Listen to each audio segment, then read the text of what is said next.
Wow, hello everyone. Welcome to episode 62 of the Titanforge podcast, the most professional podcast on Twitch. My name is Dratnus. That's right. Joined by Tettles.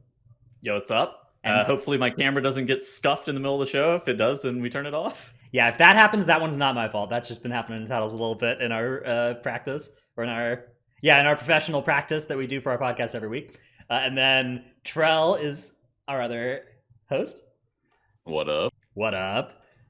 How have you guys been? How's the week been for you, Trell? It's been great. It's always fun testing beta keys. I have a good friend Goop from Limit that him and I really like to test new stuff, so we're always very excited to go in there and just blast some mobs. Nice, yeah. I've seen some fun group compositions actually on beta. I've seen a lot of people playing together that wouldn't normally play together. For instance, people have been inviting Tettles keys. How's that been going for you? It's been going okay, thanks, Dratnus. I've been playing with some European people. I'm going to ignore the fact that you flamed me. I mean, yeah, it's been fun. I think that people are kind of trolling with some of their gearing, grossly over-gearing the content that's currently provided them on beta with, 30 sockets. Okay, can you explain 25? This 30 sockets or the 25 sockets? Like, can you multi-socket gear? Trell, please explain. So, through the ages, there have been lots of items added to the game that have 1, 2, or 3 sockets sometimes. I think the most recent one I remember is the Legion BOE item, the legendary BOE that had 3 sockets in it. But anyway, all those items you can use at some minimum item level that scale up in Mythic 60. Plus only on the Torghast realm. Yeah, anything eye level 60 or higher on the Torghast realm. So it's beta scaling being exploited. The beta upscaling that lets you have a level 50 character go into a level 60 zone and scale all your gear up. Okay, that's pretty epic. It's a level 60 character, but everything else is true. It just scales up all your gear to eye level 215 and then keeps whatever sockets you have. So people have been like really min-maxing something from Cataclysm, adding 1 more socket to your gear, you know? That's so weird because sockets on the live servers have been just perfectly scaled for the duration of history. So, actually, speaking of that, have you guys seen there's been another Rex Troy one-shot thing? Oh, yeah, I saw him. I actually didn't watch the video, but I saw the title was like, how to one-shot people in PvP while you're mounted and naked. And I'm like, what does this even mean? Dude, imagine just... I appreciate that. Imagine just working on, like, the World of Warcraft tuning / QA or whatever department, and you just, like, your phone is subscribed to Rex Troy's channel, and anytime he uploads a video, your phone just vibrates, and you're like, oh no. Oh, it's like a ticket you have to go take It's another all-nighter, man. You guys remember whenever that guy got banned for killing Mother? Solo in 10 seconds or whatever? Yeah. Yep. We got to get him on the show. Dude, yeah. Can anybody help us wield our clout here to secure a guest? All right. So yeah, the beta keys have been cool. I've been watching. A lot of people are going pretty high on beta already, although I assume that's mostly an artifact of the gear being OP, like we were talking about. And the fact that they're not playing affixes, they're playing just like plus 22. Just prideful. And you're like, dude, I did some of that for MDI practice before we knew what the affixes were going to be for some dungeons. We would just practice that. We would practice like fortified tyrannical, no affix beyond that, and just like practice the dungeon that way. And you know what? That's perfectly reasonable to put fort or tyrannical on your key. I think just neither. If you want to do bare bones, you could put fortified and then like prideful, and that's like the most bare bones you ever really should go. I think that skipping the fort tyrannical portion of it is really suspect. Yeah, we just put fortified and everything when we test. I don't think there's any reason not to. Yeah. I personally still haven't been playing too much beta. I don't expect that I will be. I mean, I'm staying current with what's going on there, but I've been playing some other games. I've been playing. I'm mostly finished with my Path of Exile experience for this league, but I might play the new ones coming out in like 4 weeks or whatever. If I do, I'll actually stream that, not just be AFK. Saw you make a YouTube video yesterday. Yep, I've been doing that. I left a highly intelligent comment on that. It said, "What do these lines mean?" I didn't see that. In the middle of the video, Dratnus goes, "Dude, people who just skip towards the end of this video are just not going to know what these lines mean." So I just like sat there. I was like, I only did one line, or I guess 2. Yeah. It's one of those videos, like the Microsoft Paint meme is. It's so funny that people get mad about it that I can't get away from using Microsoft Paint. Anytime it's like close on what would be a good way to describe like a good program to record a video with, Microsoft Paint just wins because of how many people it annoys. It's like, well, I thought about using Excel for this, but I'm doubling down on MS Paint. That's why I drew some lines in the middle of it, because you know that's something that MS Paint is legitimately better at than like Excel. Otherwise, there'd be no excuse. One thing I also did with that video, so the video was like, it was a best and worst of Shadowlands features prediction type thing. One thing I did is I saved the bad stuff to the end. I saved like the Covenant stuff to the end, and it's like a 30-minute video. And the reason I did this was to avoid negative comments about that stuff, because, and this is true, every single person who's pro Covenant, over the duration of a 30-minute video, they either get called back to work at Blizzard Entertainment or get told by their mother that it's bedtime, right? One of those two things happens for every single person that's a fan of the existing Covenant system over the course of a 30-minute video. So they're not going to make it to the end and see that I don't like the Covenants. They're just going to see the parts at the start where I'm positive about it. And that way we're farming the good comments only. All right, moving on. Also, people that support you no matter what probably are the ones that watch to the end anyway, so... Yeah. You gotta put a mid-roll ad too to make sure that the people who really have to go back to work before you get to the bad stuff. Dude, I hate YouTube's been automatically adding mid-roll ads to every video for the past like 2 months now. There's if you're, by the way, if you're a watcher of the Titanforge podcast, this is why my videos that normally have never had mid-roll ads before have them. It's because you not only have to wait until it's uploaded before you can remove it. Yeah. You have to wait until it's done processing on YouTube's end before you can tell it not to put mid-roll ads in the middle of your video, which for a video of the length of the Titanforge podcast is like hours. I accidentally had a beginning ad, an end ad, and then 3 mid-roll ads in like a 13-minute video the other day, and then somebody pointed it out to me. I was like, I didn't fucking want these mid-roll ads anyways, thanks. Yeah, so like, you know, I try to remove that, but like it's intentionally hard to do this. You have to opt out individually on every episode. Or on every video you upload. Yeah, after it's done processing in order to remove mid-roll ads. So like, I'm mostly going to miss it, right? Most of the time I'm not going to be able to remember to do that for my videos. And I just schedule it and then walk away from the fucking computer. Right, like, you know. We all schedule it. Yeah, you see it's done and you close it out and you're, you know. Once it's done uploading, you can close the window. But if you want to actually fix this ads thing, you have to wait until it's done processing, which is a lot longer. I wish it would not automatically be on. I do not want them on. Yeah, I wish it was easier to just blanket opt out. I think you could have done that at the very start as well before they actually made this change, but now I can't find a setting to do it. Well, at the beginning, mid-roll ads were disabled by default. Right, which was, you know, was nice. I wish you could just, maybe there's a way you can set it on your channel. I've looked for it a little bit, but I haven't looked for it hard enough to like claim that you can't.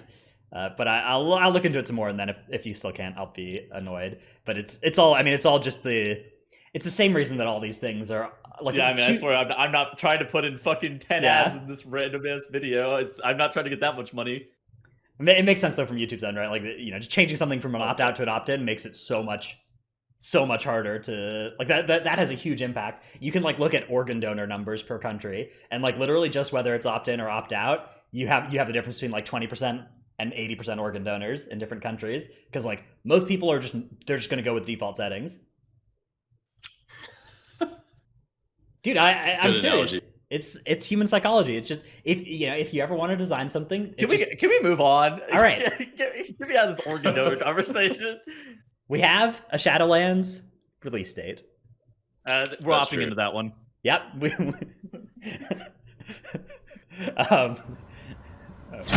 Right on time or too late? So yeah, they released the little video thing, and then here's the global release time. So Monday the 26th / Tuesday the 27th. It's Monday the 26th for most, or for us, right? In NA. Mm-hmm. It'll be Tuesday the 27th for the East. Most of the people who play the game. Yeah, I mean, well, the dividing line is Paris at midnight. So yeah, for Los Angeles, 4 p.m. Pacific, New York, 7 p.m. Eastern. Nice timing, I'd say. Nice time in the day to have your expansion come out. Start of the week rather than the end of the week. So of course that's going to be, that's going to be unpopular for working folks that want to spend the weekend no-lifing the start of the expansion. But that's been the standard. Start too early or too late was your question? Yeah, what do you guys think? What do you think, Tuttles?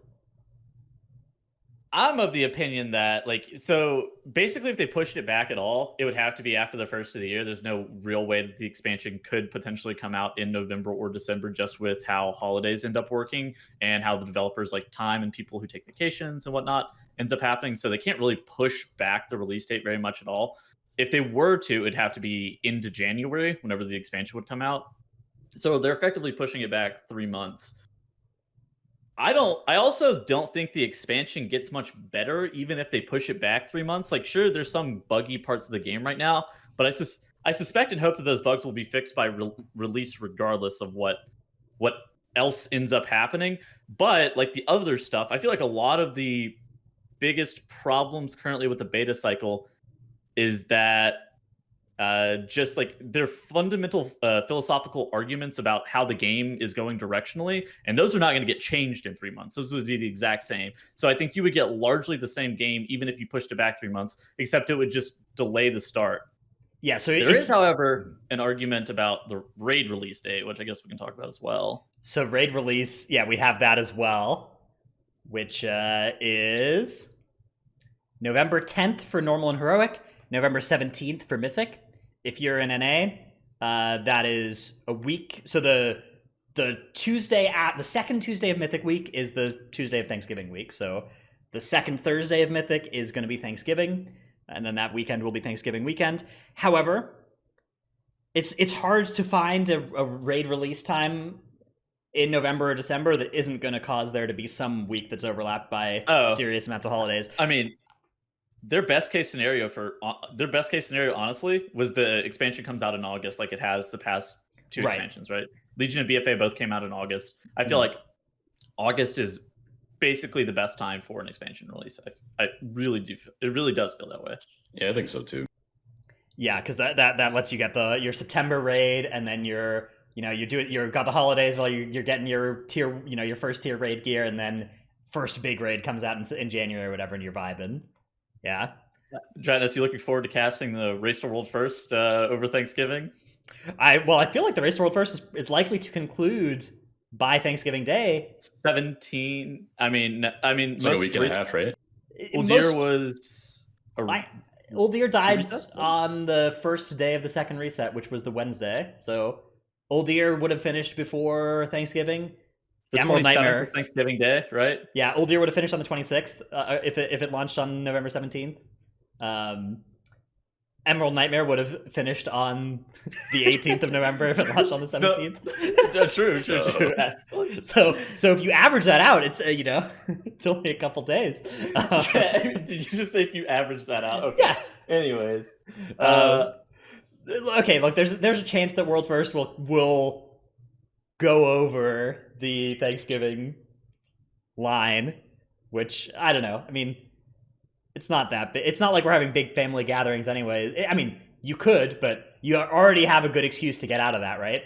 With the pandemic, so you can use that to avoid losing more. I mean, I don't have any plans for the Race World First, but I told my mother prepare for me to be maybe busy. Yeah, I mean, of course, we have no plans yet, but also, whenever we do, we probably won't be able to tell you anyways if we ever do until you hear an announcement. So I don't know. Dude, people always ask me questions related to this kind of stuff on my Twitch stream. They ask me like, oh, do you have any plans for, Race the World First, future MDIs, all this stuff? And the answer is like, okay, no. I would like to do them. I'd love to do them. But also at some point, when you get contacted to do an event, you don't just get to tell people before they announce it, right? Like, if I'm ever doing any kind of casting work, I will not be the first person you hear it from unless I'm doing a very bad job and do not want to get invited back again, right? Like, I'm not just going to spoil somebody's event ever. So, I don't know. I think Tuttles and I we're both hopeful that there will be further casting opportunities for both of us, but no leaking ever. Of course, we'd probably be doing it from our house, right? Yeah, I feel like there would be. So the Race to World First, it's got to be remote if there is one this time. And I'll fly out to San Francisco and cast with you in your apartment. Man. Or Dragonus could go to Tuttle's house. Yeah. You could come over here, dude. That would be kind of epic. We could have a gamer sleepover. Bring his dino pillow. Yeah. Shit. Dude, Tettle sent me a dino pillow bed set for my birthday. Yeah. I forgot to mention it ever on stream, but it's true. He sent me like the same pattern as this, just a full bedding set of dino sheets and stuff. That was pretty good. So I'm equipped. I'm equipped to do that. But yeah, I mean, second thing is like, which organizations are going to throw races to world first? There's like at least 4 I don't know what the deal big with Echo candidates, is, but right? Yeah, that might do it. That's really exciting. I hope we see a lot of them, Me too. or at least I hope that paid more. So I either hope there's good competition between them, or there's like a team up between them that leads to it being a massive funded event. Either way, we're making out like bandits in this world, Tettles. All right, let's move on to talking about some further Shadowlands question or stuff. So yeah, our main topic this week is going to be the Prideful affix and the other 3 affixes that we've heard about or that we've played now in Shadowlands Alpha or Beta. Man, we are going to do you may be wondering where the patron name readout is. We're moving that to the end of the episode, right before the Q&A segment. So it's still here. All names are still going to be read. That's our plan going forward. We never intended to, to slight and we think the names are really funny. So we plan to keep them. Yeah, they're great. We just wanted to move them. I wanted to move them a little bit out of the start of the show because I felt like sometimes it interrupted the flow, much like I'm doing by explaining why we moved them. So we'll put them at the end right before the Q&A, and that way there's kind of the community bit all at the end, the Q&A and the patron bit all at the end, where all the community stuff comes in. And that way, if you want to listen specifically for that, you have to listen to the rest of our show, yoink. And if you don't worry, the organ donor conversation definitely didn't disrupt the flow either. That was relevant, dude. That was pertinent. All right, okay. All right, so let's move on. Let's move on to talking about Prideful. So Prideful, the new seasonal affix, I think we've explained a little bit how it looked. I don't think we've actually explained how it works because it wasn't. This is the first show since it's been testable, except for last week where we were talking with THD about other stuff. So Trell, would you like to explain the basic idea of Prideful? Yeah, absolutely. The affix is a lot like the Season 2 seasonal affix in BFA Reaping.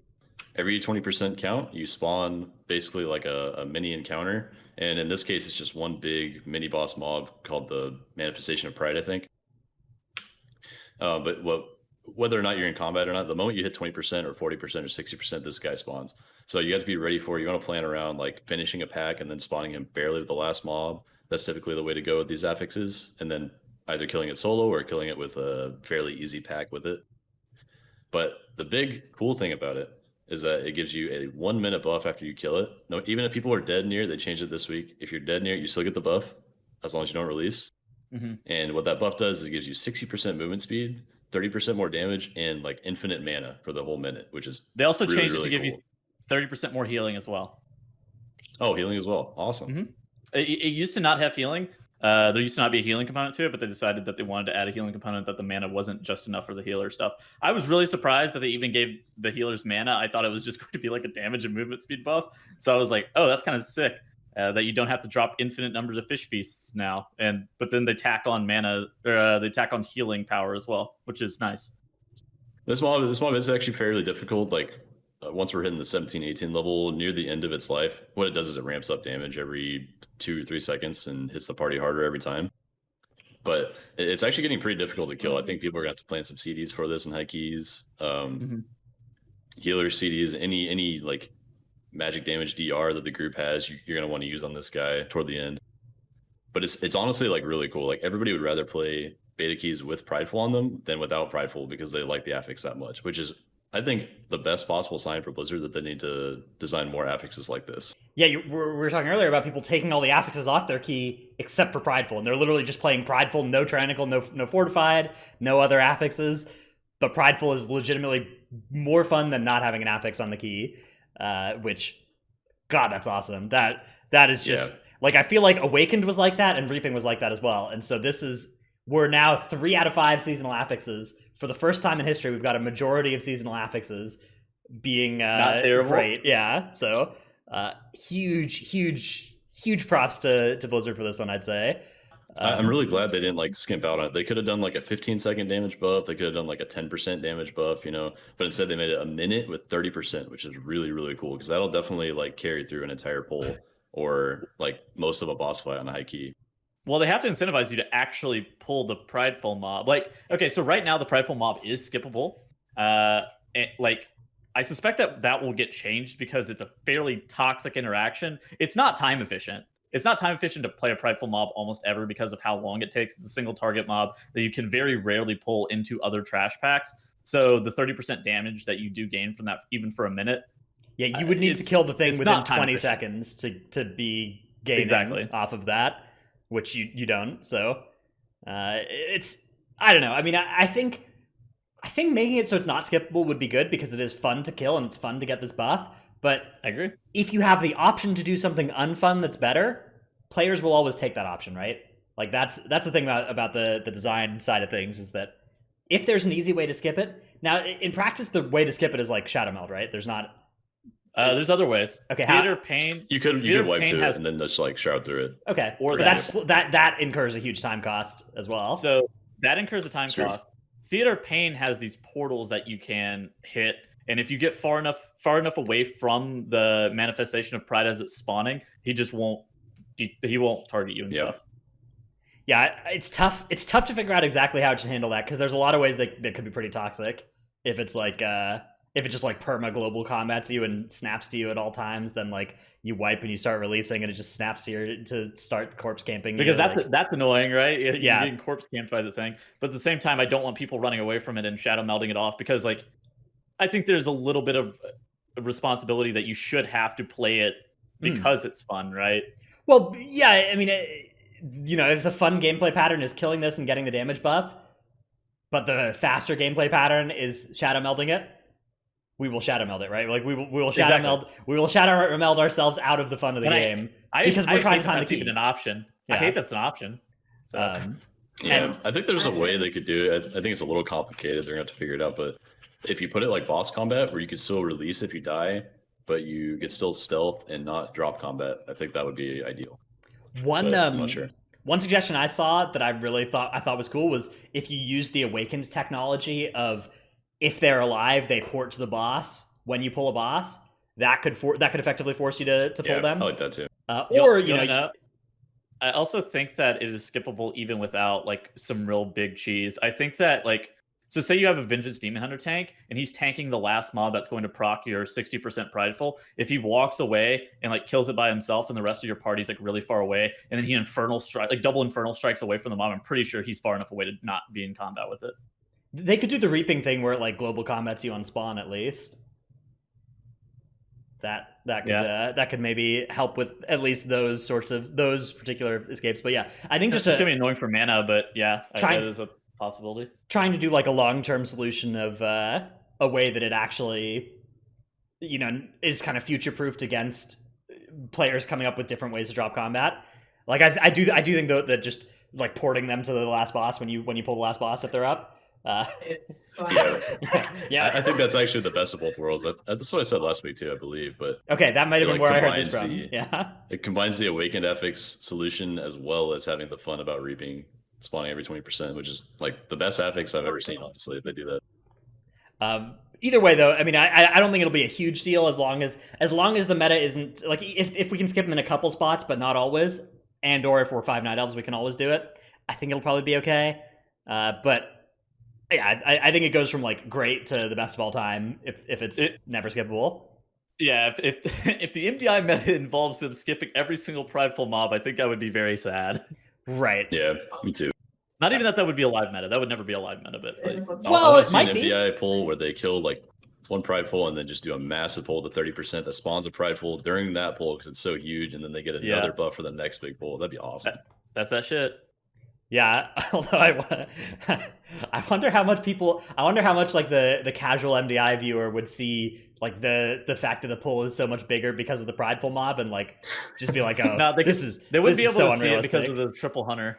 Yeah. They wouldn't be able to see past the Triple Hunter, man. They just have to go into chat and be like, why are they playing 300? Prideful's too easy, yeah. Yeah, there's no winning, man. All right, let's see. Next affix. I guess before we get to the other affixes, let us do our tip of the week segment.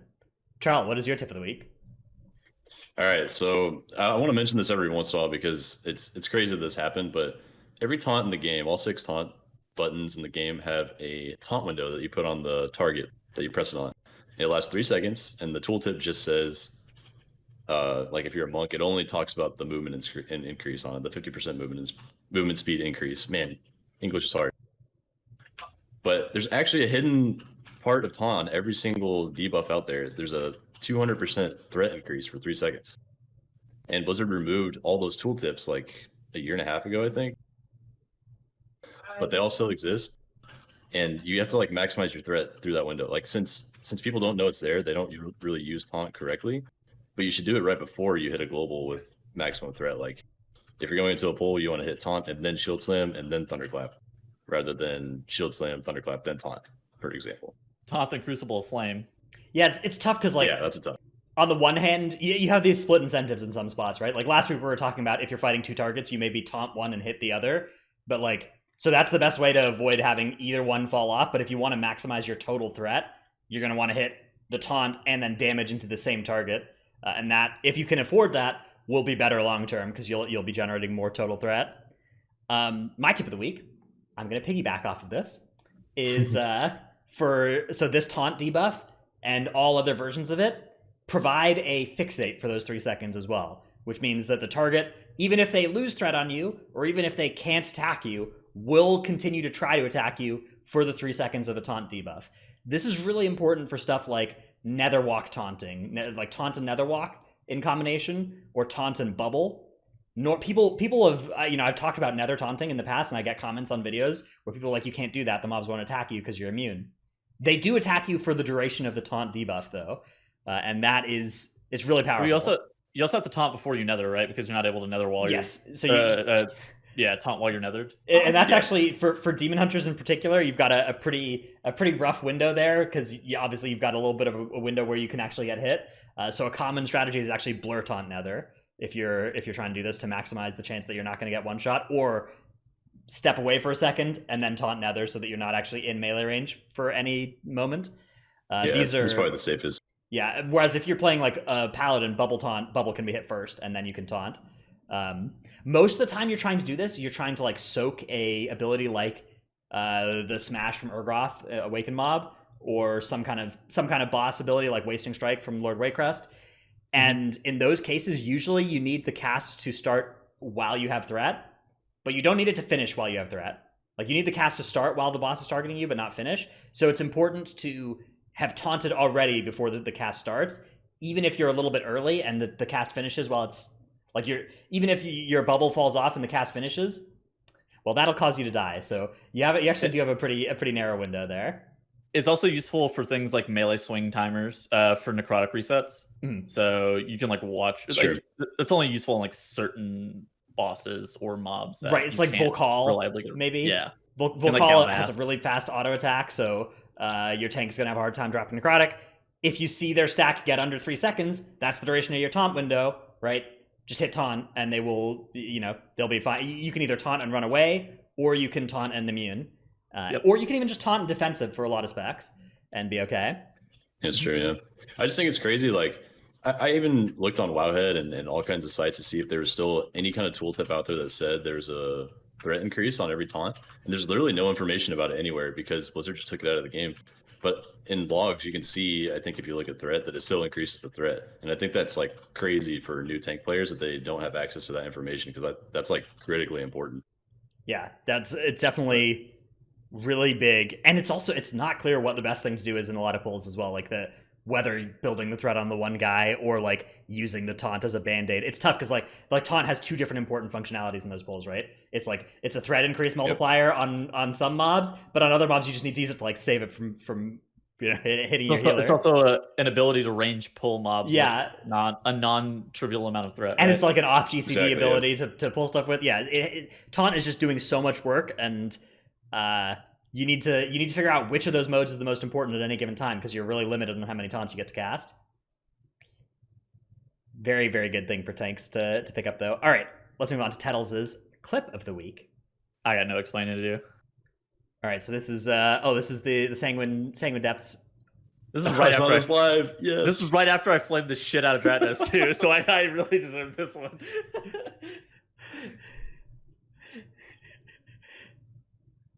Oh, You do hate to see that one. I was so mad. Dude, yeah, if you continue watching in this VOD, by the way, you'll see him literally pretend to DC.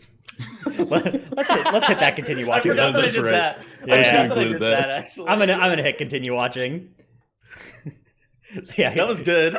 gets lobbed off. Wow, suddenly I'm in like 480p here. Gets lobbed off and then just puts on this DVD window AFK screen and then pretends to DC. Beautiful stuff. I don't know what happened, guys. I disconnected. Yeah, you hate to see it. Okay, I love how you just have a DVD screen ready. That's it's so a good BRB thing for your cam, like when you want to turn your camera off to like get up or whatever. Exactly. Yeah. All right. Up next, we have 3 other affixes that are all 3 of these playable on beta. Mhm.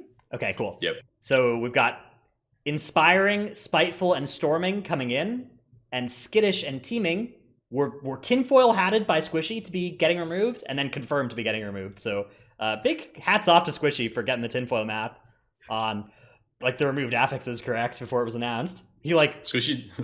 He DM'd me that day, Yeah. and he was like, I think they made a mistake. They removed skittish and teaming instead of necrotic and bolstering. I mean, Yeah. I think skittish and teaming were good candidates to be removed if you had to pick. If you only had to pick 2 affixes, I could see an argument for skittish and teaming. I would say like teaming and Necro.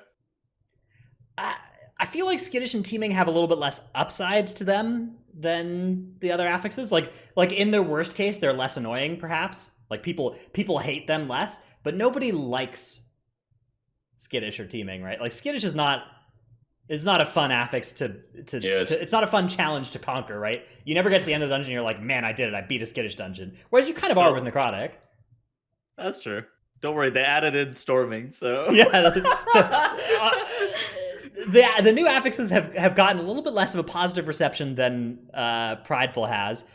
I'm happy that they're adding new affixes. Yeah. Let's get out in front of this. I'm happy that they're adding new affixes, and I think this is actually a great change that we have at least something that's coming. This is absolutely fantastic, and I think 2 of the 3 of them are also fine. Also, I think that affixes can look bad and particularly like when you see it on beta. In the context of like you're testing a new affix, usually that's been a seasonal affix, right? Usually you're kind of setting yourself up for like I have to deal with this every week for the next 6 weeks or 6 months. These affixes aren't going to be that though. These are like weekly rotation affixes. You're not going to have to deal with these more than like 2 or 3 out of every 12 weeks, and you're never going to have to deal with them back-to-back weeks. So they can be like let's start with inspiring, for instance. Inspiring is a lot like Emissary of the Tides. Yep. It's Actually more. It's closer to infested since you can hard CC them for as long as you want.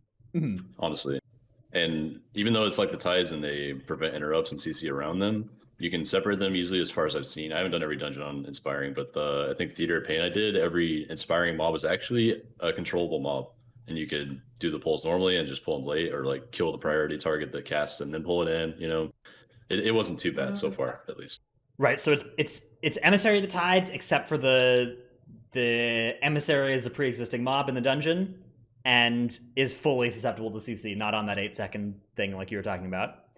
Right, and it does not melee for magic damage, thank God, and it does not teleport to Internal Palace for like 15 seconds or something and cause everything to keep its aura forever. Oh, dude, yeah. Do you remember when like it really mattered to stun the tides right before it disappeared, so it would just disappear instead of casting? Yeah. God, that was good gameplay. So, in a lot of ways, then we're talking about a better version of just Emissary of the Tides. Like a lot of, I'd say, improvements to the Emissary of the Tides model. Substantially easier. Yeah.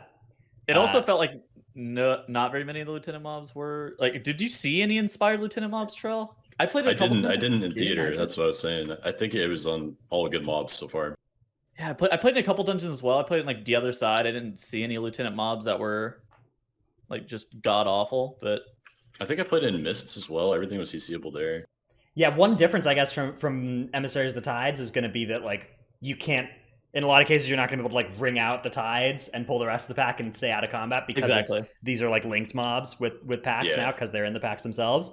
But I don't have a huge problem with that because you can just pair it for a full minute and that's a new functionality that you didn't have last time.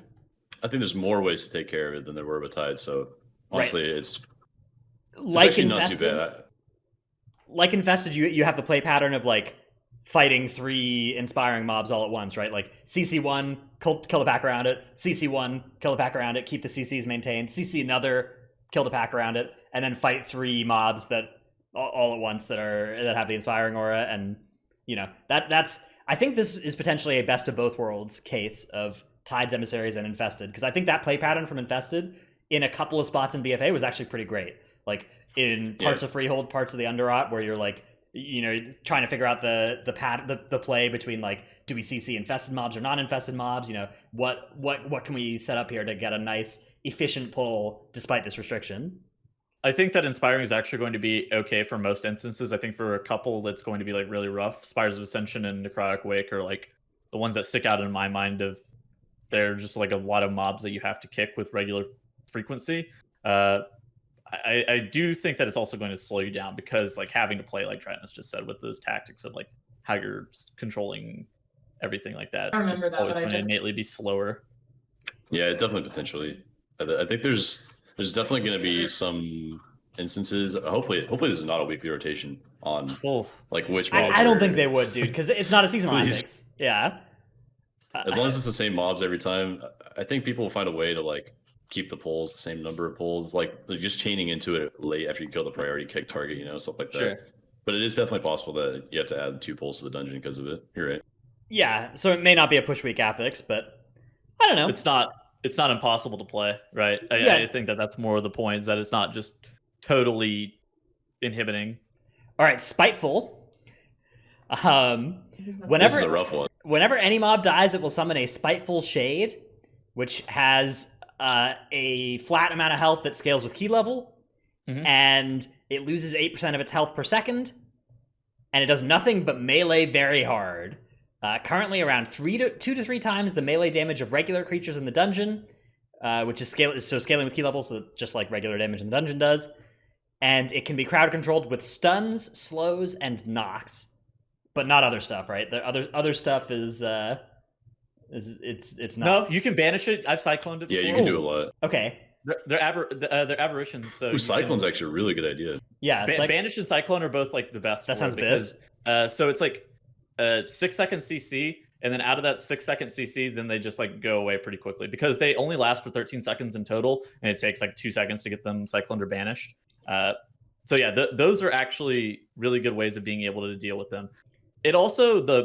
It's important to note that those melees are physical damage, so it's mitigated by like plate armor. I've watched some leather dudes get clocked to the face and get 1 hit. I watched some plate dudes not take much damage. So this is a challenge for melee players particularly, right? Because like they're going to spawn on you and not 30 yards away.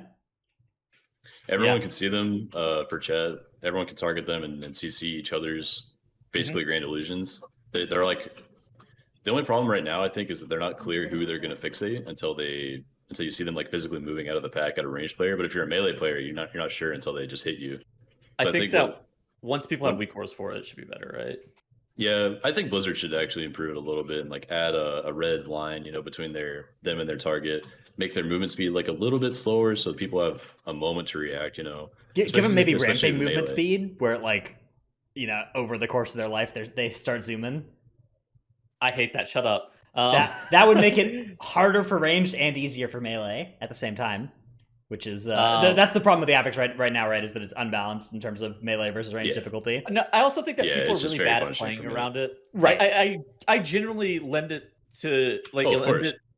I think that it will get better once people are just better at dealing with the mobs. Like right now, people are so shit at CCing them correctly and like actually utilizing their abilities to be able to not get just melee to the face. If you're in melee, though, you need to CC this for like close to the full amount of time, or go out of melee to kite it, right? A slow is like a I don't know, 30% slow is enough to just be able to kite it around indefinitely. Right, but the problem here is that they're already one-shotting on like 17, 18 plus. Like they just one-shot melee. I think they should be reduced to 8 seconds. Like that's about where I Well, think that it should be the changed problem there. with those kind of nerfs is that it still remains unbalanced for range, right? Like if you make it 8 seconds, range literally can just ignore it, right? It just takes one stun when it spawns, and the range player never has to do anything about this. Whereas a melee player still gets one hit if it's not like 8 seconds of staying CC'd is a lot. So like it's still something where melee have to do a lot of thinking and range has to do no thinking, right? So I think you want to try and find a change like that causes it to become easier for melee and harder for ranged at the same time. Well, one of the main problems is they just spawn wherever the mob dies. They spawn as soon as the mob dies. They're non-death affix. And I think they should spawn like in a radius around the player who they're going to target, just like Grand Illusions did, so that everybody has like a equal chance of getting hit. That would flip it it back, right? To like now it's harder for range than it is for melee because it's not just now I like have to cancel my fucking casts and run it's away. not in the AoE stun puddle. Yeah. Well, they're not dying like instantly on high keys already either way, but still, it's like that I think should change the radius around a player. And then also there should be a grace period of when they spawn, because right now they like melee whoever gets threat on them for the first second, and then they fixate someone and go off. So there's a chance they just kill the melee anyway, even if they fixate range. So there needs to be a grace period where they don't do anything and then target their player. Yeah, I feel like just like ramp up its damage and speed as it lives longer. I think it's gonna be overly punishing for melee. I do still think that that's going to be more punishing for melee than it will actually maybe range. I mean, if it okay, Druid has the most utility in the game. If it walked towards me, I'm literally just gonna fucking Typhoon it away from me again. Maybe give it increased speed based on the distance it still has to travel. So the farther away the thing is, the faster it moves, and the closer it gets. All right, there we go. Moves. Now we're talking something that's a little bit more reasonable. I don't know. I mean, I'm not. Obviously, I've just watched this one. I haven't played it, so. I think that this affix is actually fine. I think that people need a little bit more practice on it, and then there can be some like reassessments. I think that right now, 13 seconds on the despawn is a little bit too long. I think if you bumped it down to 8, like if you hit the mobs with like an AoE stun, you can just kite out the other like 3-4 seconds of it, and it should not be too terribly punishing for melee. I like this as well as an on-death affix. Good. Sorry, I'm like fixated on this idea. I think it really should spawn in a radius around the player, because even if they're in melee, it'll spawn like slightly out of the pack, and they don't have to leave melee range to keep DPSing, and they can decide what to do. And if it's on a radius around the ranged player, they could kite it through the pack and like put a vortex down the pack and make sure people kill it. Like there's just a lot more counterplay that way. Sorry, go ahead. Well, yeah, I mean, I could see that working, although I think that would detract a little bit from feeling like it's the spirit of the thing you killed, right? Like the flavor of the affix, maybe. My RPG elements. True. But if you kill a bunch of stuff at once, and then all of a sudden everybody has like 2 delusions, and you have to take care of it, and that's kind of fun. Yeah, I could see that being potentially an improvement. I like this direction for on-death affixes more than bursting direction for like I feel like this is a creative way to create a new affix that is an on-death affix that's impactful, that does something different than the previous ones. So I feel like all 3 of these affixes have quite a high degree of creativity, maybe borrowed creativity from previous affixes in some cases, but still, that's a fine place to borrow from, right? Seasonal affixes are a treasure trove of design to be mined from, I'd say, given once they're retired. Speaking of affixes that borrow a little bit from previous ones, we have Storming. Storming is the next one. That's fucking cursed affix. Yeah. So this is just another raw new FX. Like it just needs some work. Random tornadoes will spawn around enemy creatures while they're in combat. The initial location is a swirly, and then for about 10 seconds, you get a spiraling tornado. Getting hit will cause you to take damage and be knocked back. And these spawn around the mobs, not the players, so it's a melee affix, not a ranged affix. Similar to perhaps Spiteful, you might recognize this. It seems like there's quite a bit of work actually being done here to be melee, to make affixes that are hostile to melee rather than hostile to range. Because like Volcanic, for instance, was only hostile to ranged. Storming only hostile to melee. I think there's some reasonableness to that, right? Like if you look at the meta from BFA, 3 melee and 2 melee, 1 range were like the dominant compositions, and only at the very end did we start seeing a little bit of 1 melee, 2 range, and we never saw 0 melee, 3 ranged. So it's kind of a pendulum, like they do the pendulum design where they want it to kind of swing back from melee to range friendliness. Or if it's in one side, they want to push it to the other side, and they don't care too much about hitting the middle so much as like not being at the far side in one direction for 2 expansions in a row. Yeah. I saw an idea on Twitter, I think, of A big problem with storming right now is that like when you pull a pack of 7 or 8 mobs, which is normal, one pack sometimes has 8 mobs, you get like 8 tornadoes, and they're just covering your entire screen. That's not It should an idea absolutely not be one fucking tornado per mob pulled. Yeah, it definitely needs to have a cap on the tornadoes, like maybe 3 max, or just like make the tornado very small and have 1 max, and then increase the size of the tornado based on how many you pull. That'd be cool, I think.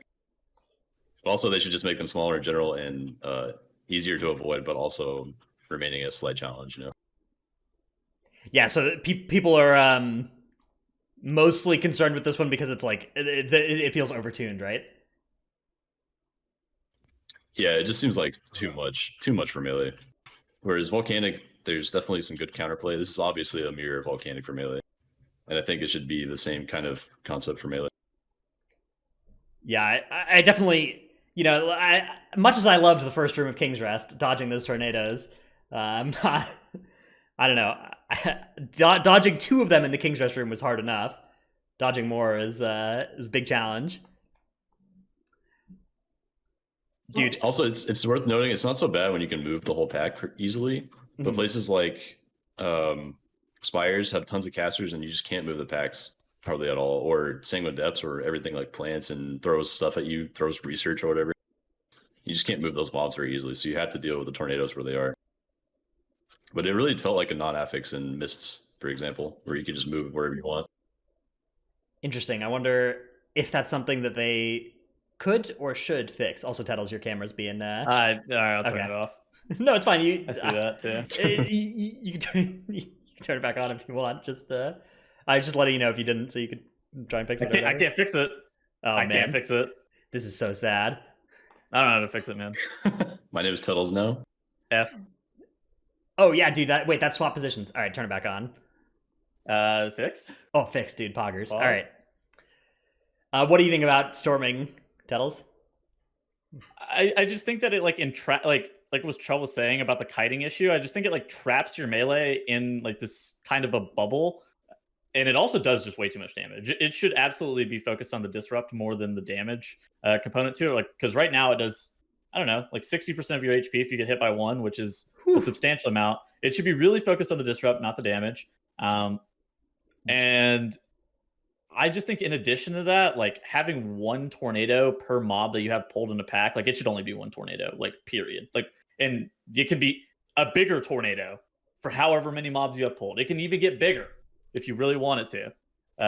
But bigger, faster, and more damaging. Just if you pull 30 mobs, it's just like the tornado is like screen wide, and it just like moves around in a circle and instantly one-shots your whole team and lobs them off the platform as well, like we saw in Tettles' clip of the week. I think making the storming tornadoes like Volcanic was kind of a mistake because you don't like, at least with Volcanic, it's like a ground effect, so you can dodge out of the ground effect and you're ranged. Yeah, and then it's over. And like, in addition to that, range can always go into melee. Melee can't walk out of these fucking tornadoes and go to range while still doing damage, right? Like that's just not an option. So, right. Yeah, I mean, you could dodge it if there was 1. Player. Yeah.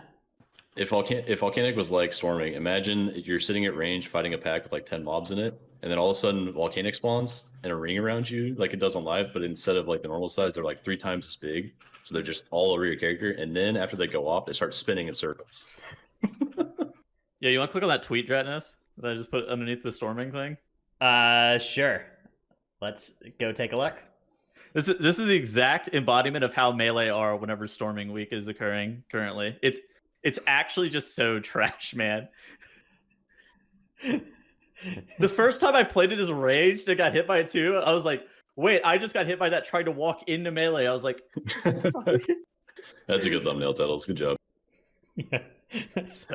Storming is so bad, man. They have to fix it. Like, there's no way that they can leave it like it is because it's just, I think it's even worse than like shit, like pre-nerfed quaking and teaming and stuff. I am pretty positive that they'll change it and make it a little bit more friendly because it's going to affect like 3 out of 5 party members usually. And I think it's likely that people will see that early on and it'll get fixed. But there is a chance it goes live like this. So hopefully that doesn't happen. I feel like that's a do not play week, bro. Even if this does go live, I'm confident that this is something that'll get changed as well because it's going to punish low-level players too, right? It's not just like if you're doing a weekly 10 and you're a melee player, like you're gonna die to this, right? And that's a lot of people. So, you know, they it's not something like quaking, which makes a 22 impossible that nobody sees, and so it seems fine in a weekly 10. It's like a little bit more damage, but not enough to stop groups from running. So like that flies under the radar for a lot longer. Like this is much like a tornado. You can see it on the radar. Well, in a couple of dungeons, you actually just can't see the tornadoes, like where they're going to spawn. Like Spires of Ascension, the spawn animation for the tornado is like white color. Spires of Ascension, like all the flooring in Spires is white, and it's like it's really it clashes pretty hard. Like, sure, you can still see it somewhat, but it's not. It doesn't telegraph that well. Yeah, all in all, so like obviously we have suggestions for these affixes, and I think they're the three of them are at slightly different levels of readiness to go live as of right now. But I'm really positive. I'm really hyped to see them creating interesting affixes for the core rotation, not just the seasonal slot, and lobbing affixes like Skittish and Teeming, which we just saw. So we have the new affix rows not for the rotation. Shadowlands.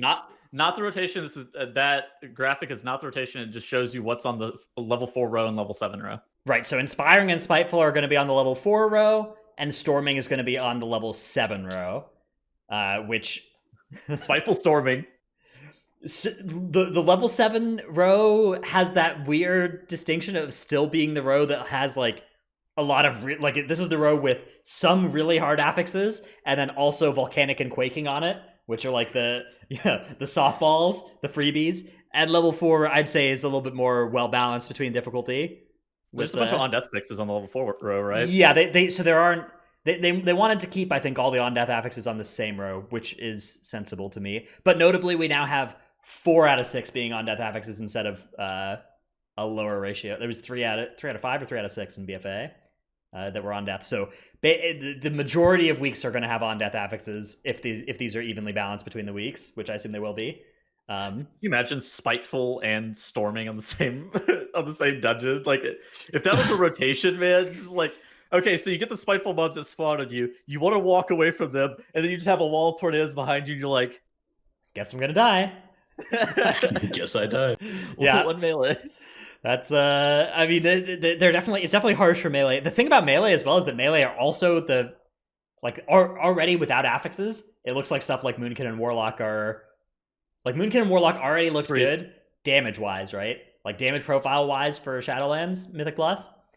Yeah. They also are now... stealth nerf a little bit. Yeah, Mythic Raptor did get a... It was a pretty big nerf, actually, to its damage. Mythic Raptor is a bigger portion of their M+ damage than their raid damage, too.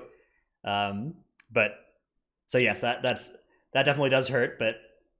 I actually don't know about their continuing viability in Mythic Plus, but I imagine that even if not, like...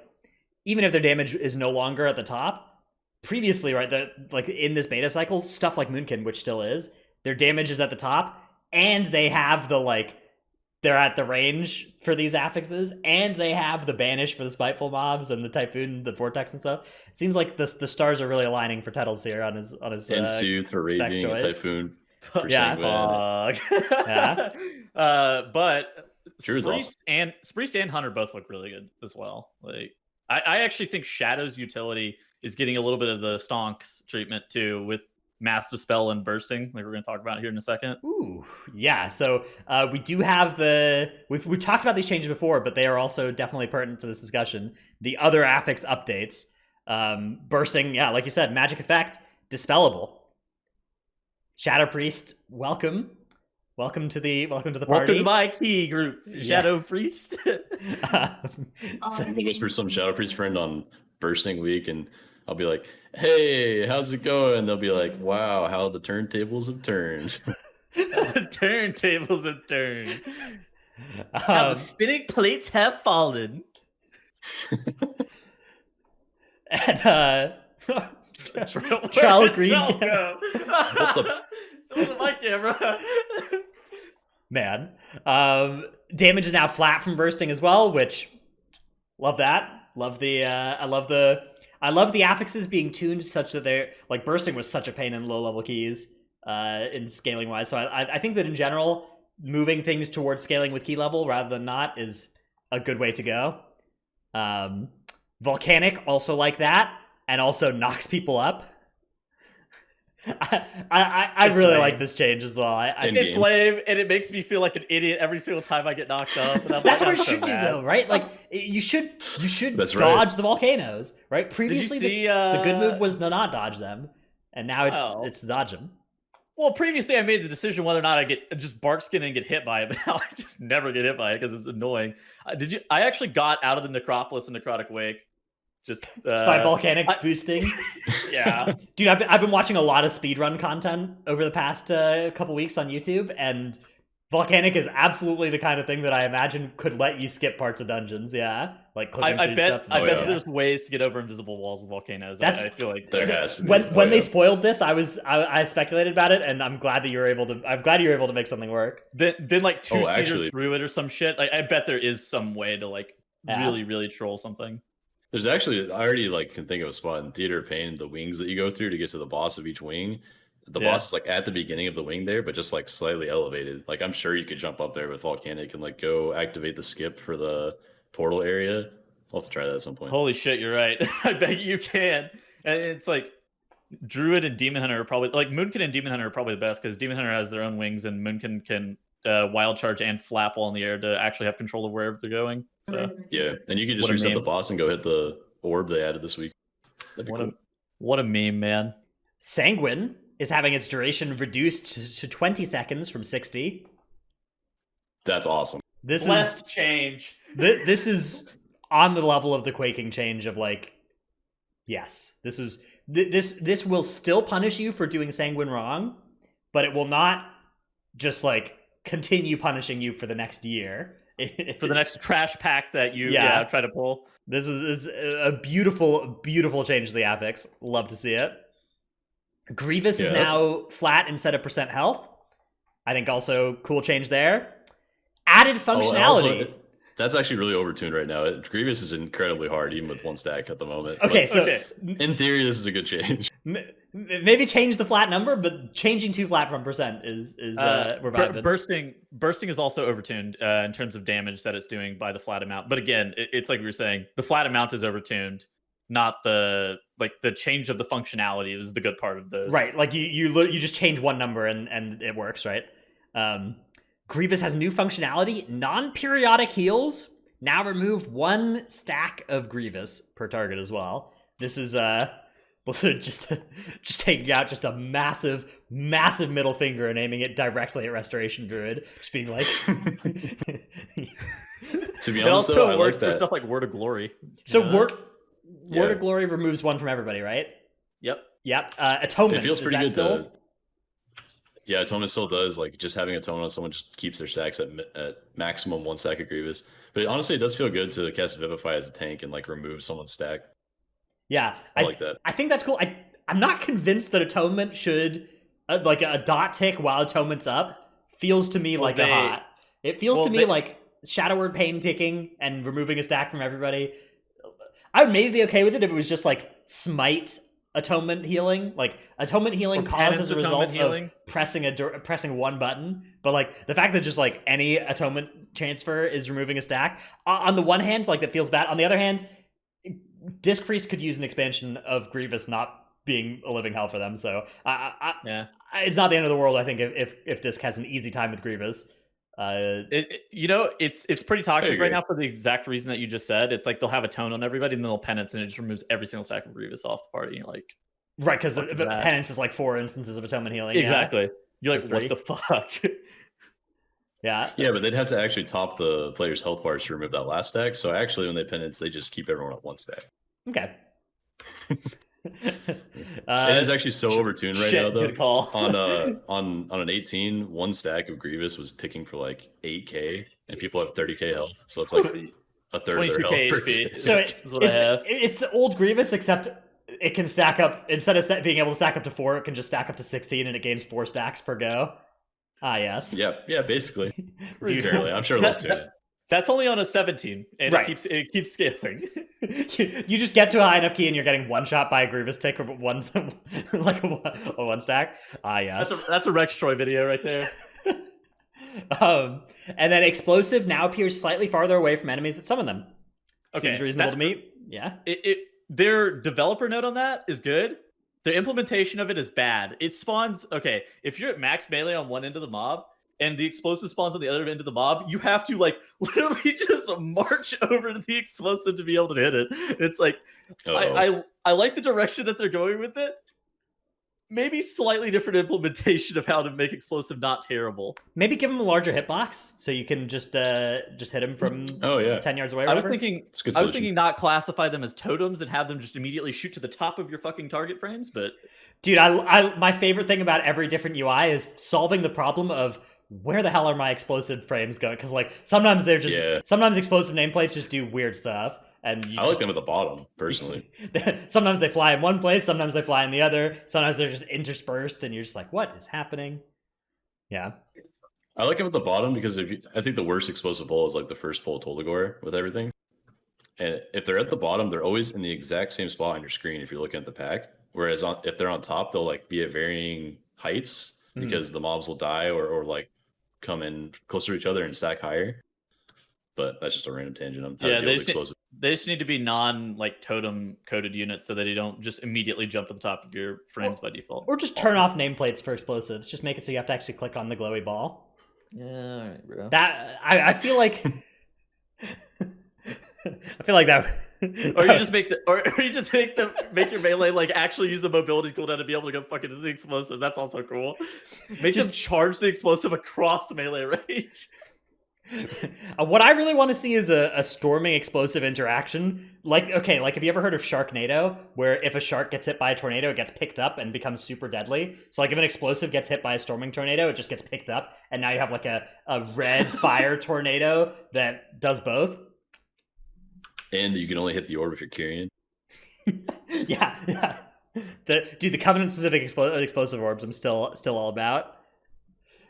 All right, troll suggestions aside, affix changes, I think I'm very excited to see them. Still some changes we're looking to see with many of these affixes, including the new ones and the ones that they've adjusted. There are still concerns we have about them, but I think the vibe is hugely positive with affixes getting a look here, because what we were talking about 6 months ago was like we wanted to see them do stuff with affixes. I think this is exactly that. This is like 3 new ones, lobbing some old ones, changing all the existing ones. Beautiful stuff. I think this is going to go a long way to revitalizing Mythic Plus on an expansion to expansion basis if they continue with this trend. Agreed. All right, let us move on to our long. We've got a nice amount of Q&A this week, but before we get there, we have to thank our supporters over at Patreon.com for making our show possible. If you enjoy the content, that's a place where you can go to support us. Among them are, and there's the Patreon Guild as well. They've been vibing out. Titanforge Podlings, yeah. Titanforge Podlings, yep. They are over on US Proudmore alongside Paul and some others on this list that have removed the of US Proudmore from their name. I was going to do a cool thing where I grouped them all together, but they've now all done new names. So Paul of US Proudmore, Anastasia is in Horrific Visions Purgatory, been there. Fly Like a Boomkin. Tettles has activated Delete's Trap card. Just Gopher. Some kid that is enjoying all this content Tettles has been pumping out. King of Skills, Zuko, Ja, Drunk Swede from Legion of Lemmings, Argent Dawn EU. I Wish I Was Dratnos' Dino Pillow, Chromed, Seraphicus, Trekkie, The Marsh Hare, Regulus, Nevernude, Chewy. To Romantically Enslave Lady Liadrin, or Trell. Rude Dinosaur. He always does good acronyms. Yeah, he does have acronyms for all of our names, changing every week. Romantically enslave. That one, it's a little suspect, perhaps. Lufer of US Wormrest Accord, though, is not. Nor is Ejectocito, cuz. What about Rude Dinosaur? Rude Dinosaur. That's a good one. Ejectocito, cuz. Dude, I wonder what that means. It's from a movie. Just cuz? Exclamation? Okay. No, Ejectocito, cuz. It's from a movie, man. What movie? Yeah, I don't know. What does it mean? Is it one of the Fast and the Furious movies? Oh, Too Fast, Too Furious. Okay. Yeah, it's been a while. Yeah, Too Fast, Too Furious. I've seen that movie, but I did not connect that. Okay. Mugatu, San of US Kill Jaden, Daz Boot, better Mage Lead than Tal. Brought to you by Dratnos the Excel Wizard, Brett Ceratops. Gino, the 24th best DH on Thrall. Not bad. Congratulations, moving on up. Necrus. Climate. Will ever Blizzard care about balance and spec identity? Shadow Priest can pump if you chain pull, just give them a chance. We will, on bursting weeks. Nevuk. NASA spell me. Sin Mora. Actually, we might just play him on every week, TBH, though, with the Shadowlands meta. Eevee, Frosty K new meta, also a Shadowlands thing, pretty cool. Geno Beam pushed on a Tyrannical week, what a tryhard, but still isn't 3,900 and needs to get good. Take Light of the Protector and Rage Regen off the GCD. Woe Bonesy no verse. Gallic, Oh, it's Notric. Frenzied Region. Oh, okay. I keep meaning to say that. Yeah, and Rage Regen is that's Fury Warrior defensive, right? I think so. Yeah. Yeah. Don't Did I change type it. in They wrong? Am I an idiot? What? No, don't change it. If maybe they got it wrong, or maybe they're making a I don't know. Whatever. Just leave. Maybe I got it wrong. Honestly, Yeah, we'll I find the never source. know, man. Sorry. I'll hold on. All right. Tails has unilaterally changed it to Frenzy Regen. So I didn't touch it, man. Okay. My hands are sitting. Trell's the person changing it. Okay. All right. We just have a Google Doc. It's hard to tell. Yeah. all I see for the names is Anonymous Manatee is changing it. That's Trell. Trell's Anonymous Manatee. All right. Accept that. Vamp of Storm Rage. Ion scheduled a Tettle's Flame. Vesuvius and Glade need to choose a main. I don't think people need to choose a main for Shadowlands just yet, but the time is kind of approaching. Apparently, the lore behind that one is that they were both pulling their hair out at not knowing what they wanted to main in Shadowlands. Oh yeah, you just relax. You're fine. You got time. No, I think you should mauled and really stress about this one.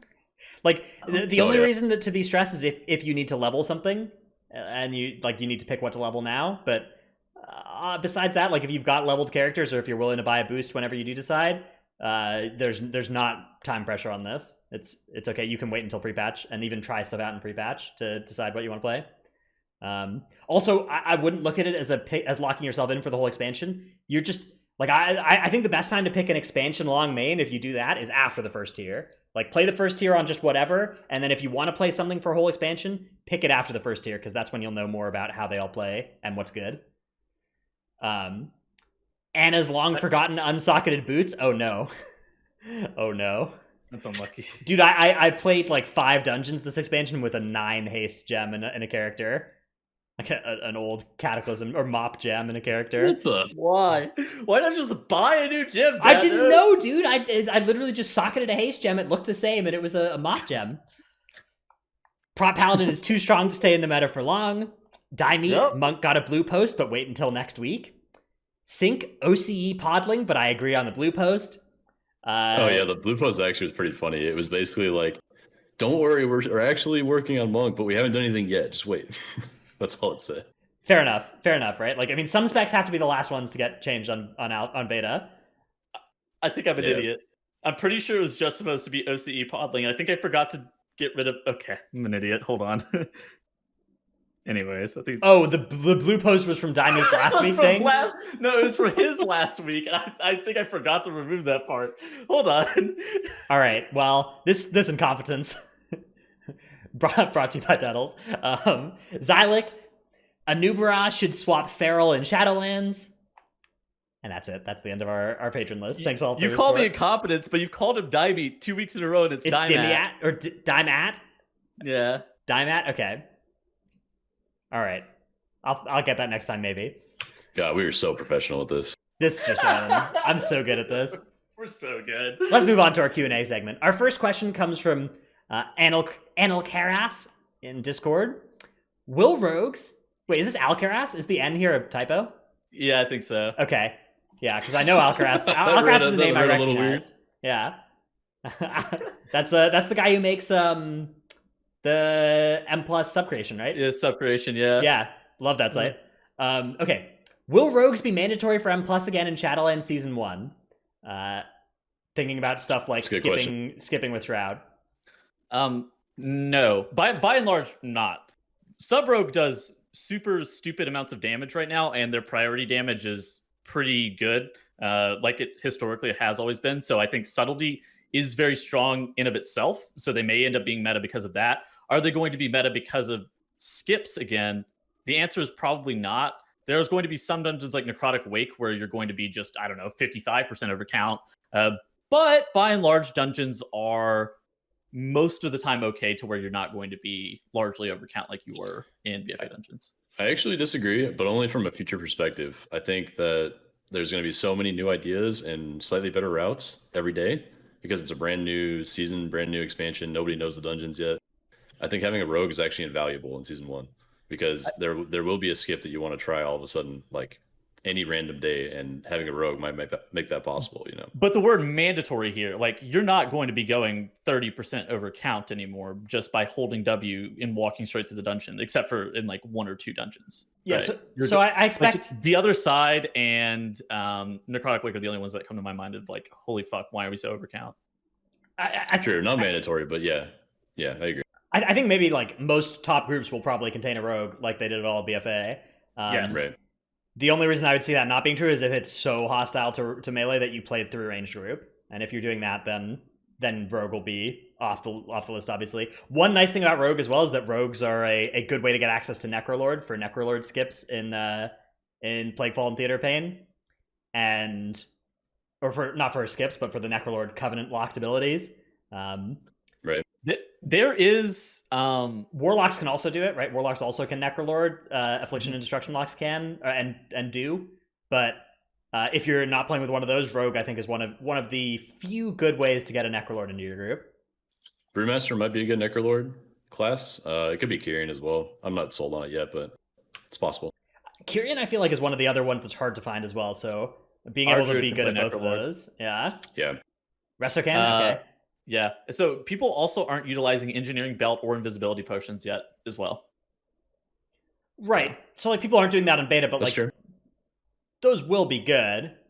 Like, what, you know? I was just saying okay. Purely for the Shroud stuff. I think Rogue is good for other reasons, but in terms of like pure Shroud utility, I don't think it's as high as it. How much were people shrouding BFA dungeons in beta? A good amount, but not like. I think there were so many more main shrouds by the middle of season 1 than there were in beta. Like there were already quite a few, like shrouding the beginning of Underrot was in beta. Shrouding the beginning of Freehold to the boss after the first pull was already in there, I think. I don't know. I feel like the shrouds will develop over time as well. Like I feel like I agree with Trell that like shrouds are going to be a common good strategy in a lot of these dungeons and in a lot of spots. But yeah, I mean, like in Freehold, you're not going to be screwed on count if you can't shroud, right? It's just going to be nice to pull the stuff you want to pull instead of the stuff that's in the way. They'll be good. I don't think they're mandatory though. Yeah. The reality of beta is there's only a couple of people doing the dungeons. Like if people think that the meta is what people see on streams right now, it's going to be way, way different by the time there's thousands, millions of people doing these things and coming up with their own ideas. Like that's just how the internet works. You take the conglomerate of knowledge out there, not just your own ideas.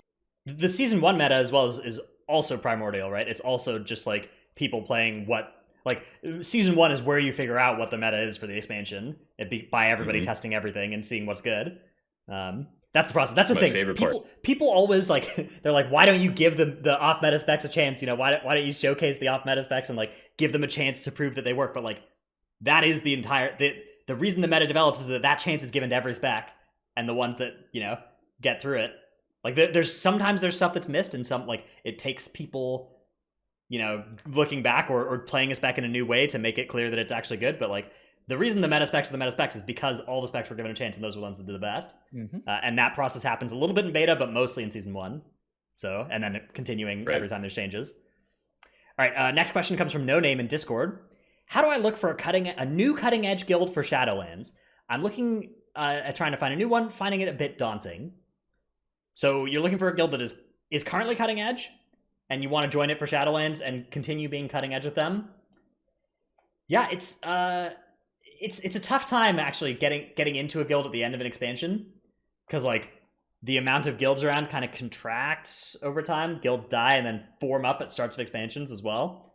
So it's a good time to find a guild in terms of like if you find a guild, it's really nice to be in a guild at this point, and so it's high value to get into one.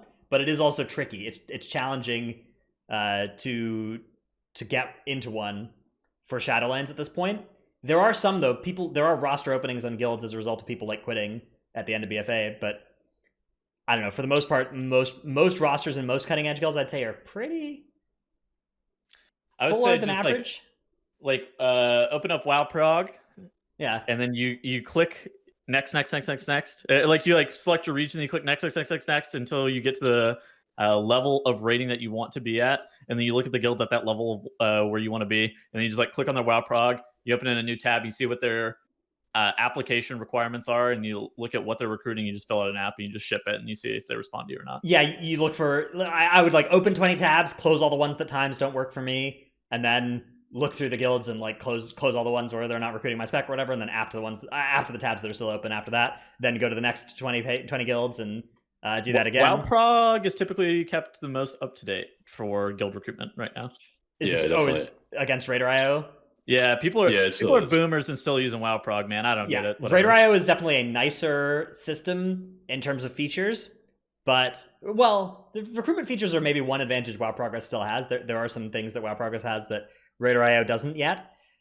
But even if Raider.io is slightly better, the big features, that's where all the guilds are, right? Every guild has a WoW Progress recruiting page. Only half of them have Raider.io recruiting pages, so you just want to be where everybody has all their recruiting pages. I, of course, would love to see everybody move over to Raider.io because I think Raider.io owns. And Drennis gets paid by Raider.io as well. Raider.io is awesome. That is super sweet. But for right now, I'd say WoW Progress is the tool to use for guild recruitment. I would agree. You should also log into both Raider.io and WoW Prog and make yourself known on your profile that you're looking for a guild, and put your stuff in there, what you've done in the past, what level you're at. Tell them that you've improved and you're looking to push higher, in guilds and attract the eye of some of these cutting edge guilds that you want to get in. I actually did this recently, and I didn't think it would get much response, and I don't know if this is what caused it or not, but I got a bunch of whispers about looking for a guild when I put in my info on WoW Prog a couple months ago.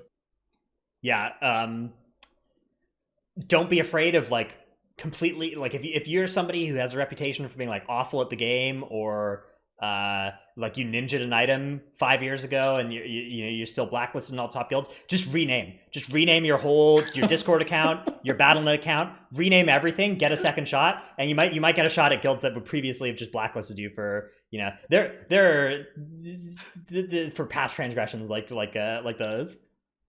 I was wondering where he's about to go with that. That was such a roundabout thing. Dude, I've heard a lot of stories recently about people who somebody who ninja'd a font from Limit in their EP split, and then is now getting into rating, and that's baggage to carry around. I don't know. What if you grief your MDI team, get blacklisted by the Mythic Plus community, then rename yourself as something else? That's a good move. Yes, I remember that. You just got to make sure. You got to just make sure that nobody knows, right? You just hit them with the full rename, and you can drop all the. Basically, if you have a negative reputation, if you think your reputation is a bar and it's negative, you just reset it to 0. You can do that as long as you're not a high profile figure. Unfortunately, even world first guilds can do that. Yeah. All right, moving on. Shout out Wildcard Gaming. Moving swiftly along. That's not what I was talking about. Moving along before our reputation bar turns negative. Supra from Discord asks, between the melee unfriendly nature of the affixes and target capping, do we anticipate double range token rogue comp? So we were talking about this. Double range then token rogue is the differentiation there. I put the emphasis weird, but I think that's probably my default expectation for the meta is double range rogue. Yeah. Yeah, I was talking about it a little bit on so stream. I think Trell agreed. In my chat, we were talking about it the other day. It's double range seems like it's the most. First of all, it's the easiest to pick up. Being able to learn how to do a dungeon with 2 ranged in as opposed to a bunch of melee is fairly easy because there's so many anti-kite mechanics in dungeons that your melee just get completely just obliterated in for no real reason. So just holding off on that and just stacking yourself up with range, as long as you're not lacking kicks, you should be fine. That being said, we're talking about this as the meta for the super high end keys. I don't take this as you can't play Mythic Plus if you're Frosty K or whatever. This is really, really early too. Right. This is A of all, it's our predictions for what the very top of the leaderboard is going to look like, and B of all, they're not even necessarily you may have a different prediction and that is equally valid. Everybody's entitled to their own prediction. Yeah, we're saying this based off of like not only bugs in the current dungeons, but just like tuning issues that'll probably change. Like threat is a problem. Melee have a bad thing there because range are safer with threat generally. Anti-melee mechanic affixes like storming and spiteful. There's also just mechanics in the game where they automatically target the melee player closest to them instead of the tank. There's a mechanic called Chop in Theater of Pain that just kills your melee. It's really funny. God, we love the third boss of Spires of Ascension as well, where he just randomly fucking hits your melee with the boss mechanic as opposed to your tank. Beautiful. A lot of that stuff will probably change. Hopefully it'll get more balanced, But for now, double range looks good. The combination, the main thing for me, like the AoE cap as well, that is mostly affects melee and doesn't affect range as much, seems like something that's going to really bring Shadowlands to being a ranged meta in the way that BFA was a melee meta for M+. And Legion was a range meta, so I don't know, it's not necessarily a bad thing. I don't know if Rogue will be the token melee though. It'll either be Rogue or DK from like really, really, really early testing. DK just does slaps. Dumb damage. Yeah, dumb damage right now. Yeah, not too badly capped either. Yeah, I think it'll be the same problem as this last season of Mythic Plus. I mean, everybody kept their Rogue in the end, even though it wasn't optimal in Season 4, because Rogue just makes so many more things easy and less mistakes can wipe the key. Yeah, like having a melee with an immunity and a cheat death and like evasion, like whew, that's a lot of ways for your melee to not die, to not accumulate a bunch of deaths over a day of pushing keys and a bunch of dead keys as a result. Right. All right. Dymat asks, does it look like Blizzard got balance between the dungeons better this time, or will there be a KR and a freehold in Shadowlands? There will still be a KR and a freehold, 100%. That's how it always is going to be, man. Yeah, I think so too. Dude, the other side is just okay. The other side and Plaguefall, not only are they just grossly undertuned, they are just the least fun dungeons. Like they are just so unfun to play with how they function at their core. And then you have stuff like Mists of Tina's Scythe, which is fairly fun, and then you have the best dungeon, which is Halls of Atonement. Which so Halls of Atonement's definitely the freehold. Well, it's Halls of Atonement's the freehold. Maybe the other side and is like a Toll de Gore, right? Where it's like high level, doable, undertuned, fast, but also stupid. No. It's like side's pretty hard right now. Oh, okay. You said undertuned. It's like titles. Seat of the Triumvirate. Okay, see. So you mean like those ones are the overtuned ones? Yes. Yeah. Okay. Really, really hard to actually just do the dungeon on the other side right now. Siege of Borealis. That's it. Ooh, Plaguefall would be kind of like Siege a little bit. Yeah, Alliance Siege. Alliance. Plaguefall is like Shrine of the Storm level long too, and it's just I don't know what happens, but every single patch they implement onto the beta, they somehow make that dungeon infinitely worse. You shroud the first half of that dungeon because those mushroom mines are just impossible. I don't know how it's possible. You just don't stand in them, but they're annoying. What about the tentacle graveyard, man? They took the left side from Underrot with all the fucking worms, and they made that into a section of a fucking dungeon somehow. All right, that's true. They added a bunch of they added even more crazy stuff to Plaguefall this week. Every time you kill a tentacle, I hear you spawn 8 or 9 slimes. Yes, 8 slimes. Soak. Yeah, they do a lot of damage, and they probably spawn in the poison water as well. Yeah, beautiful. They didn't spawn in the water. I don't remember at least. Yeah, I don't know. Stuff like dungeon difficulty balance as well. That is something there is still time. Like even if it gets fixed throughout season 1, that's still that's okay, right? Like that's fine. It's not a problem for stuff to be mismatched coming out of beta a little bit in terms of dungeon difficulty, because that's really hard to hit. The main thing is just don't leave Alliance Siege in the game for 2 years this time, right? We can do better. All right. We've got some questions now from Twitter. First one from @audio_82. After playing the new affixes, it seems they try to push out melee more in M+. What's your take on this group? I guess we've kind of answered this, but yes. True. Yes. Correct. Yep. Definitely true at the moment. Definitely with the new fixes as well. All right, next question comes from @JestorCT.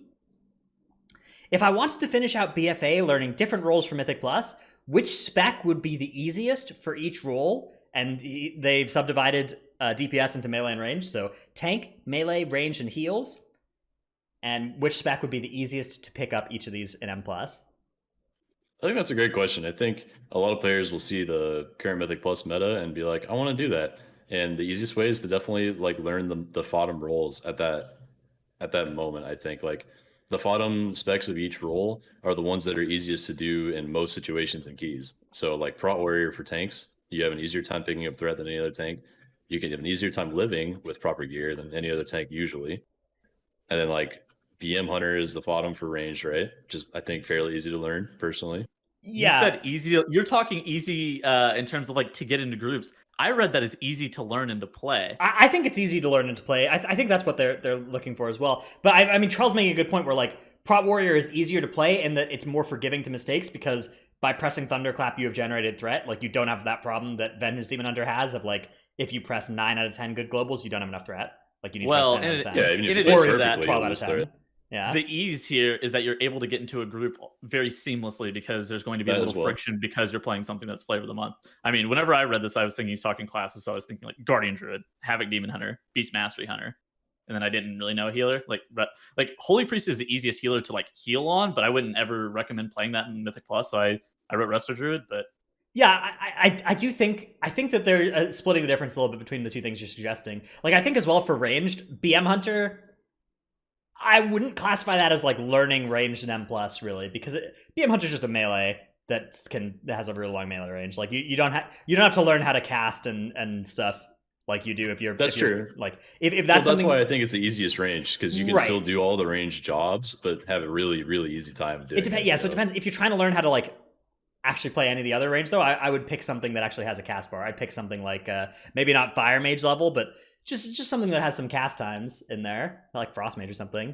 Frost Mage, that's what I was going to say. I was about to say Frost Mage seems like not that difficult. But again, like Trell was saying, like those specs are worse, and so getting into groups, doing high keys will be harder on them. But I think if you're not concerned about that part, if you're literally just trying, like you're just saying, all right, look, BFA's got 2 months left in it. I just want to play like a spec or two, like in some 10s and 15s, to like figure out how this role works. Then that tuning is a little bit less relevant, and it's more just about picking something where you get to pick up the fundamentals effectively. Well, it also just means there's a ton of resources for that class you're trying to learn because everybody is streaming the same class because it's FOTM and it's the best class at the moment. That's a big bonus to Prot Warrior for tanks. Yeah, is that like if you want to learn Prot Warrior, you can like literally turn on one of 100 streams and watch people play Prot Warrior and figure out who plays the best and learn from them. You know, but like quality over quantity, right? If you pick Brewmaster, you don't get as many streams, but you get much better ones and great YouTube content to go and watch to pick that up. So. Over at youtube.com/Trelsky. youtube.com/Trelsky. Actually, that's not even his YouTube. That's not his YouTube. Hold on. He doesn't have a YouTube URL. Does he not? Oh, is it youtube.com/as for Yep. He doesn't have a custom YouTube URL. Hold on. I knew this. youtube.com/Trelsky. That page isn't available. Oh my god. Unbelievable.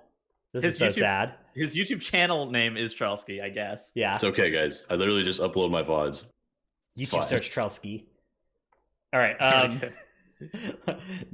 Next question coming right up. Can we skip? So this is from @SaneTweet. Can we skip an entire Prideful mob the same way we handled Reaping? More ways, right?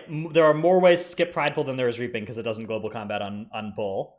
That's actually true. There are more ways to actually skip them somehow. Yeah. But, maybe we won't. Maybe we won't. I don't know. Hopefully we can't. You want to know something? If you wipe to a Prideful mob, it no longer has True Sight. So it's reverse. It's reverse. Runecarver Storm True Sight, right? Where it's True Sight until it's pulled. Yeah. What happens if you pull it and then vanish? What happens if a hunter hits it from 40 yards and then feigns? Does it lose True Sight as well? No. Then you can just shroud past it. Man. I haven't tested it that thoroughly. I mean, maybe. I don't know. Prideful right now is fun to play, fun to kill, and potentially wrong to do that. So hopefully they make it right to do the fun thing. That's always my thing with game design is like players are gonna do the right thing. It's not as a game designer you need to make sure that the right gameplay pattern is also the fun one. Yeah, exactly. I agree with that. I think Prideful is close to that right now. It's close enough that it might work already in most cases, but a little bit of added security in to shore that up, to make sure that the unfun gameplay pattern is also like clearly the wrong one, would be very welcome. All right. We've got a couple of questions now from Twitch chat. First one comes from Riley. Would you guys like 20-minute dungeons, or do you prefer the current length?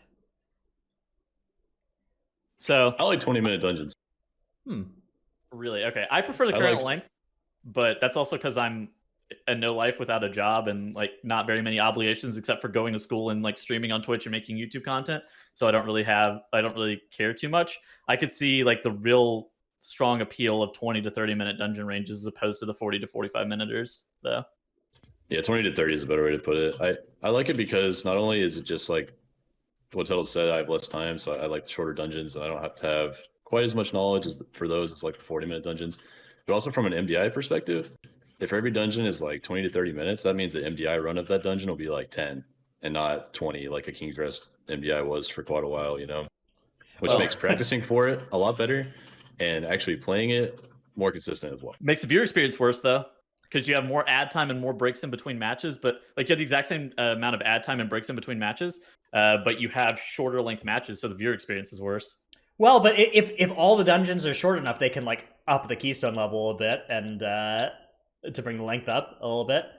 Technically, yeah, they could do that, but I don't think they would do that for other reasons. Yeah, there are other reasons to be a little bit worried about that, but like if you don't have any King's Rests in there, the thing that stops you from upping the difficulty level is the hardest dungeon, right? So like if the hardest and longest dungeon gets shorter and easier, then you can up the level of all the other ones in MDI. So another substantial upside over the 20-minute dungeons is it feels like less terrible to like zone out and reset and try again on that dungeon as well. Yeah, exactly. Because you're not fucking wiping 41 minutes into a 42-minute Shrine of the Storm and then leaving the instance because you don't want to really retry it, as opposed to if you wipe, I don't know, 12 minutes into your Shrine of the Storm, you're like, all right, we go again. I feel like 30 to 36. The dungeons BFA that have timers from 30 to 36 are good lengths. I don't think I want to get shorter than a Taldazar. A Taldazar already feels pretty short dungeon to me.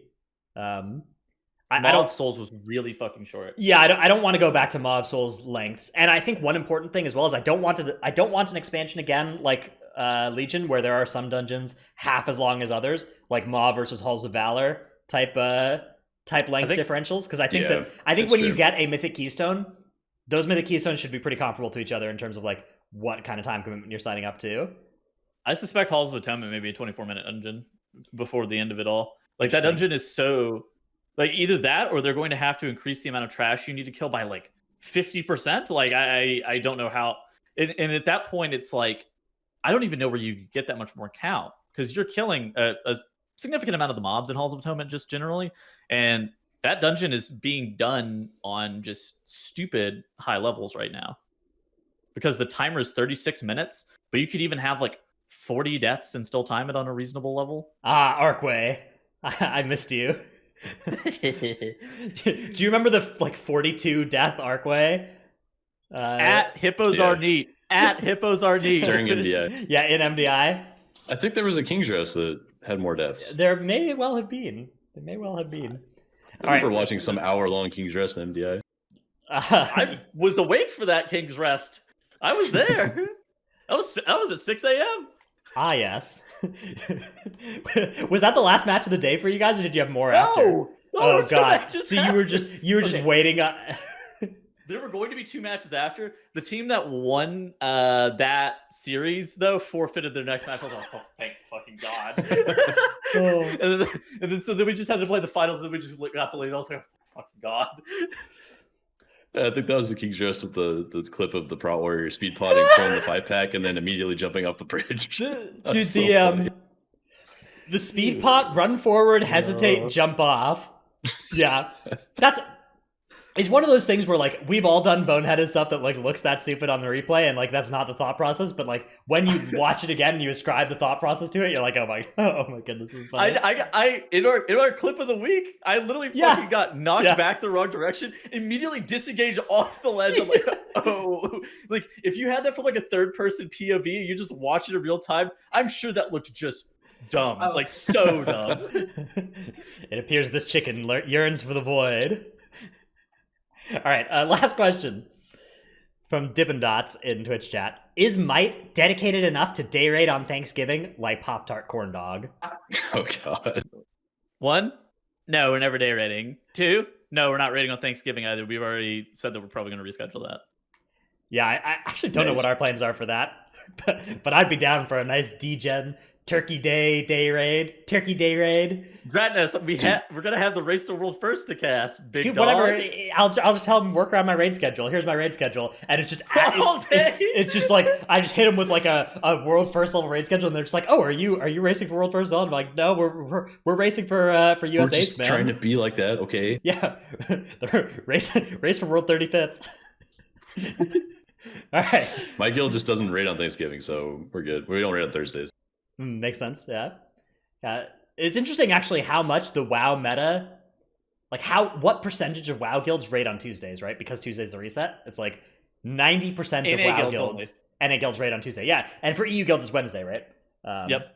And it's like, I don't know, how much you can play WoW at a high end level, how many guilds are available to join. If you have Tuesday off versus you work Tuesday nights or whatever, like it's such a huge difference. It's so weird. You can find a guild that works like You works with can, your but schedule. like of There's a US top 100 guilds, the proportion that raid Tuesdays is like, it's got to be north of 90%. I don't think north of 90% is right, but It's got to be that- north of 90%. Raid Tuesdays in the US top 100. I think there's a lot of weekend guilds out there. I raid a weekend guild for a while. 90% is too high. I think it's probably like 80. All right. Well, I do not have the ability or to not be lazy and look this up myself, but we So that can means use I our would. clout and have somebody else. Somebody let us know in the No, Dratnos Titanforge has Discord. homework. Let us know in the Titanforge Discord what proportion of US top 100 guilds raid on Tuesdays, and we will discuss it on our next show. For now, that's going to be all for this one. We'll be back next week with episode number 63, a very special episode. Stay tuned. It's going to be our best one yet. Actually, I have no idea what we're going to do. We don't know what the topic's going to be, but it might be Yeah, good. I It don't might know. be I pretty don't good. know. Figure it out. Yeah, might be good. Might not be. I don't know. Well, you'll have to find out then. Later, everybody. Later.